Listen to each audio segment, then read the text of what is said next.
What's up mga kababayan, kamusta ko dyan? So andito nga pala ako ngayon sa Foodland. So mamimili nga pala tayo na kung anong gusto natin mabilhan. Oh, sorry. And then builder pala ako dito ng pepino o cucumber. At kumuha ko na sa akin kanina, buti na nakatawag ko sa asawa ko dahil nandun din pala sa store, sa kabilang store. So binalik ko lang yung saging na nakuha ko, and then kaya din ako napatawag sa kanya dahil bibili tayo ng press na muscle. Yan o, press na press yan, lalaki pa ng ano. So mamaya lulutuin natin ito, siguro maging hapunan natin yung araw. And then pagkatapos ito, bibili ako ng gatas natin para sa ating pang shake. Kasi lagi ako naggagatas eh, lalo na pagka ganitong summer. Ito si Charon, no? Sarap sa ito si Charon, kaso lang gusto ko yung manghang.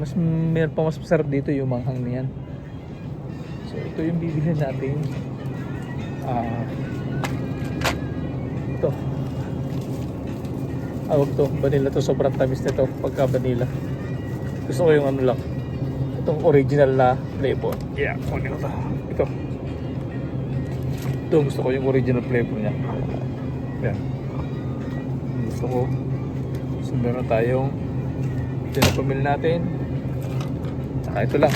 Yan, ito na pamili natin, yung tatlong yan. So magbabayad na tayo. So meron pa naman tayong yogurt doon. So tingin-tingin muna tayo. Tingin-tingin muna tayo na kung ano yung maiinom natin. Sa inyo ito, mga soft drinks, $7. Kaso naalala ko nga pala, meron na nga pala doon ano, meron na soft drinks doon sa bahay. Hindi ko alam po anong bibilhin pa natin. Magtitingin-tingin lang muna tayo dito. Siguro ito lang muna yung bibilhin natin mga kababayan. May mga pagkain pa naman doon, kaya ito lang muna. Tsaka para makatipid-tipid din tayo sa ating bibilhin. Tingnan nyo mga kababayan, napamili na nga tayo ng ating bibilhin. So talagang bibilhin ko lang sana dyan ay yung ano, yung gatas. Pero ito yung nabil natin. Ganun naman talaga pagka napunta tayo sa store, eh kung ano yung makadadampot natin, di ba? Andito na tayo guys sa sasakyan. So pauwi na tayo. Hindi, magluluto tayo ng nakakalimutan ko pala bumili ng ano, ng kamatis. So babalik ako sa loob, bibili lang muna ako ng kamatis. So yun yung mga babae, nakalimutan ko bumili ng kamatis. Kaya magluluto tayo ng muscle. Hindi masarap yung kamatis pagka walang hindi masarap yung muscle pag walang kamatis. So yun na yung kulang natin, gulay. Siguro bibili lang din ako ng spinach, pinakagulay. So yun nga mga kababayan, nakabila tayo ng kamatis. Nakalimutan ko kasi yung kamatis, hindi kasi masarap yung ano, yung dito yung muscle pagka walang sahog na kamatis.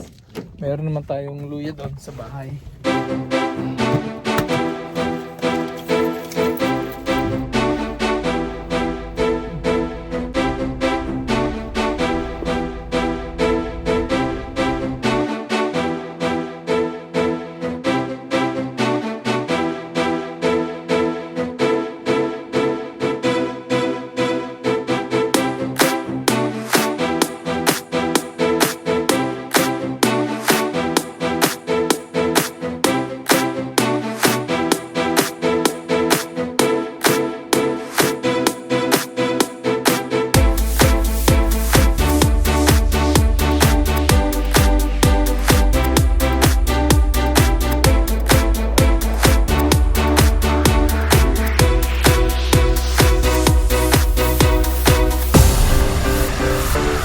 So yun mga kababayan, nandito na tayo sa bahay, kakarating lang natin.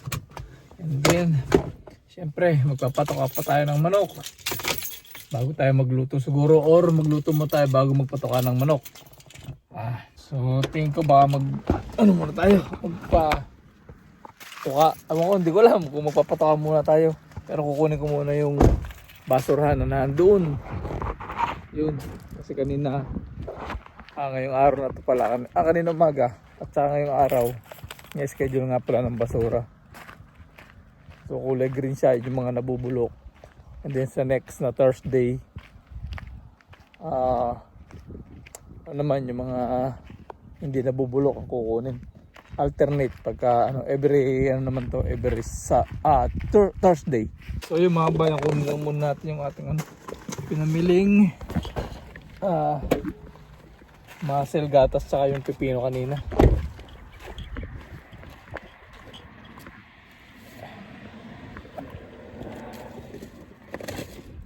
Katahulo na sila.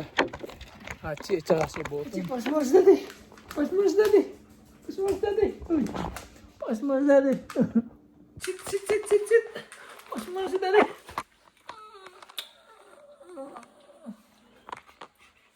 How are you? How are you? Button! Button! Are you okay? Mas okay, uy! Kita takot sa akin. So ito mga kabayan niya pala yung ating inayos natin nakaraan yung mga manok nasa nasa labas na. Kasi medyo mainit na nga ngayon. Para naman makagala-gala sila. Ayun ayun ating mga manok. Yung isa nakalabas. Oy, nakalabas ka dyan. So magpapatuka lang tayo ng manok. At mag-harvest tayo ng ating mga itlog ng manok, syempre. Nasaan yung isa? Saan dumadaan yung isa? Ha? Saan na? Nasa loob na? Kompleto na kayo? Pare pala yung isa. Hoy, pasok sa loob. Na. Kakain na. Uy. Sunod sa akin yung manok kasi may dala akong pagkain. Ito na. Takbuhan na mga manok. Takbuhan na. Tara sa loob. Tara. Let's go. Psst. Hoy, come. Come. Come na. Tutuka na. Yung may mga itlog pa nalaglag. Pati na. Ito yung mga mga tira-tira, yung mga kanin-kanin, tsaka yung mga balatang itlog yan, tinutukan nila yan. At meron dito isang itlog na nalaglag. So yun din, chichingin nga natin kung may itlog, may mga itlog na. 4. Tawalan din sa baba, yan. Madami, nagumpukan dito itlog. So harvestin muna nga pala natin. Harvest time na naman ng ating mga itlog.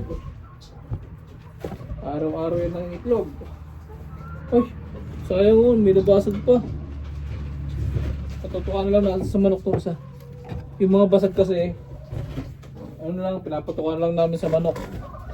So yun na yun sabi daw may mikrobyo na. Talaga ng basag. So, hindi ko na nabilang kung ilang itlog yung ating na-harvest ngayon. Pero siguro 2, 4, 6, 8, 14. 13 pala. 13 yung ating na-harvest ngayong araw. So yun lang muna mga kabayan. Ingat lagi. Lalo sa ating mga OFW. Salute.